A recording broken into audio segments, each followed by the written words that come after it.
dá início a mais um curso sobre o processo do trabalho.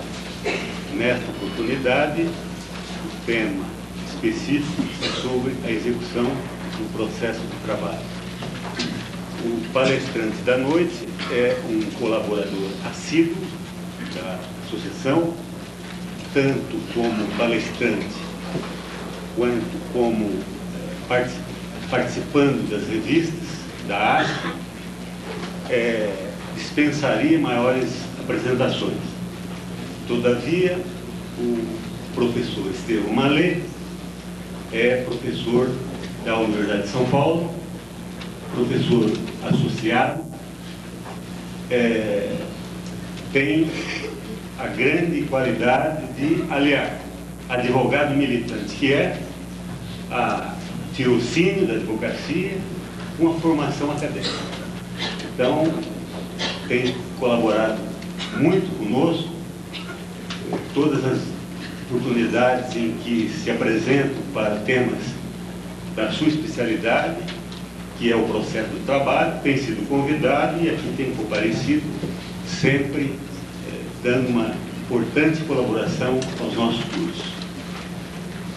Sem maiores delongas, vou passar a palavra ao professor Estevão Malê, antes fazendo um esclarecimento de que, após a palestra, haverá 30 minutos para perguntas, que serão escritas.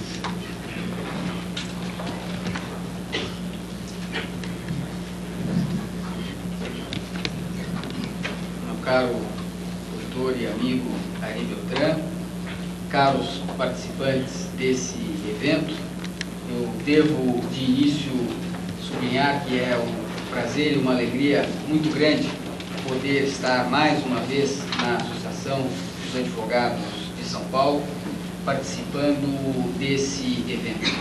Prazer que se torna tanto maior por se dar essa participação ao lado do meu estimado amigo e operoso conselheiro dessa associação, que tem impulsionado a entidade, valorizando sobretudo a área trabalhista da advocacia, que, como todos sabem, tem uma importância inegável para os advogados, dado que pesquisas da Ordem dos Advogados mostram que mais de 40% dos advogados atuam na área trabalhista.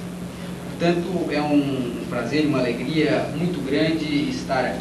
E eu quero também sublinhar a oportunidade do tema escolhido para esse evento, que começa hoje e, se não me equivoco, se encerra na quinta-feira.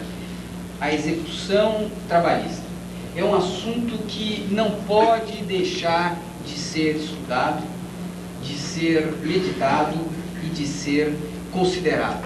E diria, sem me parecer exagerada a afirmação, que não há tema hoje tão importante no processo do trabalho como a execução trabalhista. Aliás, é hoje o grande problema do processo do trabalho, a execução. Quanto a isso, não há a menor dúvida, e aqueles que advogam, e eu creio que são quase todos aqui nesse auditório, sabem muito bem disso. Antes, quando o cliente comparecia no escritório do advogado, a primeira preocupação que surgia no espírito do advogado certamente dizia respeito à procedência da reivindicação que seria feita, em que medida o direito ampara aquela pretensão, de que modo reunir provas para demonstrar aquela alegação. Essa era, sem dúvida, a ponderação que vinha à mente do advogado. Mas hoje tenho certeza de que todos já se depararam com uma ponderação completamente diferente. O que se põe para o advogado hoje, antes de iniciar o processo, é a indagação em torno da execução da sentença.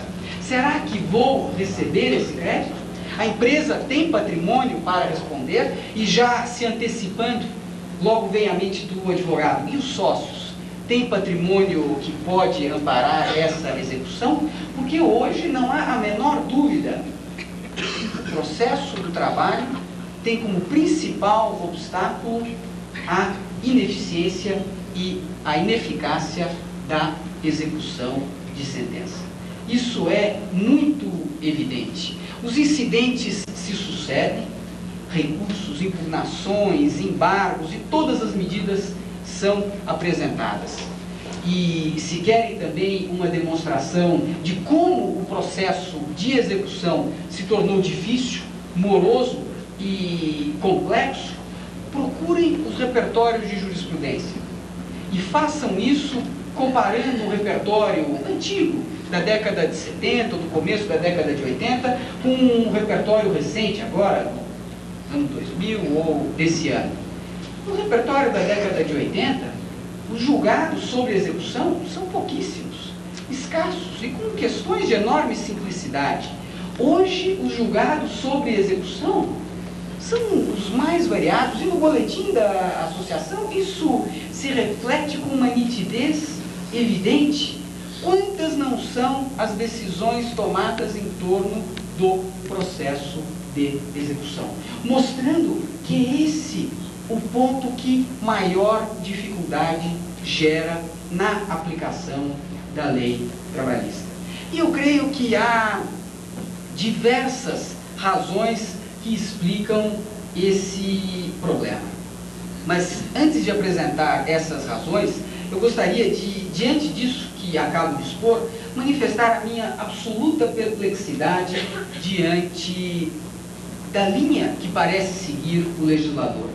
Que a execução é problemática, como eu procurei mostrar, ninguém negará. Mas o legislador parece que ignora completamente essa circunstância e se preocupa com o quê? Com o processo de conhecimento. E por isso edita uma lei que, a meu juízo, merece severas críticas, como a lei do procedimento sumaríssimo. E, não contente com isso, edita uma outra lei que chega a ser infantil, como a lei que atribui preferência aos processos envolvendo idosos. Muito bem, terminado o processo de conhecimento, eu quero ver o idoso receber o seu crédito. E aí é que estará o problema, porque o processo de conhecimento, mais dia, menos dia, chega ao seu final. O de execução é que muitas vezes não termina nunca. E isso o legislador parece absolutamente ignorar e desconsiderar, como se tudo se passasse muito bem no âmbito da execução. O que não é verdade. E isso se deve, como disse, a várias razões. Algumas que, evidentemente, escapam à possibilidade do jurista, do legislador, como, pelo menos diretamente, como dificuldades financeiras atravessadas por algumas empresas e por algumas pessoas. Isso faz com que as execuções se tornem, muitas vezes, infrutíferas. E, quanto a isso, a solução jurídica é bastante limitada. Mas há também outros aspectos importantes a considerar. A legislação. A legislação que rege a execução trabalhista apresenta diversos pontos falhos. E, na verdade, numa primeira observação, pode-se notar com muita clareza que o legislador trabalhista confundiu síntese com omissão. Quis editar um texto sintético no campo do processo de trabalho e particularmente sintético na consolidação no que toca à execução de sentença.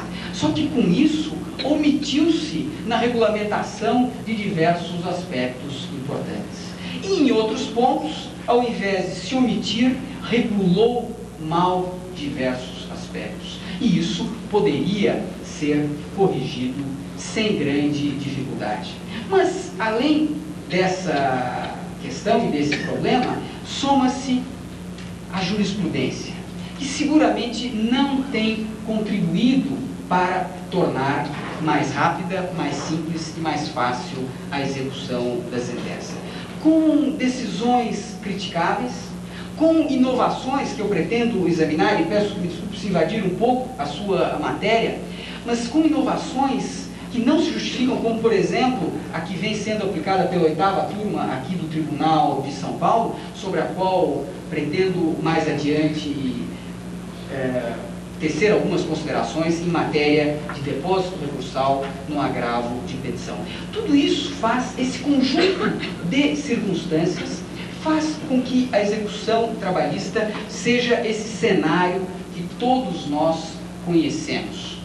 Um cenário deplorável, lamentável, para o qual o legislador não apresenta soluções e no qual muitas vezes a jurisprudência se mostra omissa, se não deletéria em diversos aspectos. Bem, mas aqui temos que tratar de alguns aspectos específicos da execução, do processo de execução.